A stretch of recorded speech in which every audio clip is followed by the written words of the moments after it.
Hello guys, welcome back to our channel. If you are trying to remove the SIM card from a T-Mobile home internet gateway, maybe for troubleshooting, replacing equipment, or simply checking the card slot, it can feel a little confusing if you are not sure where everything is located. Some gateway models hide the SIM tray in less noticeable spots, while others require powering down first before touching anything. Taking a careful approach is important because the SIM card helps the gateway connect to the network, and removing it the wrong way may create connection issues later. The process itself is usually quick once you know what to look for, so let's walk through it step by step. Try this. Step 1. Turn off the T-Mobile home internet gateway completely before touching the SIM area. Step 2. Locate the SIM card slot on the T-Mobile home internet gateway by checking the bottom, side, or back panel. Step 3.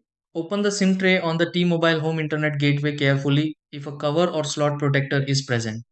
Step 4. Gently remove the SIM card from the T-Mobile home internet gateway without bending or forcing it out.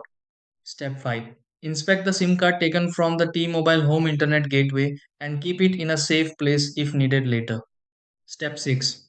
Turn the T-Mobile home internet gateway back on after finishing and check if everything looks normal.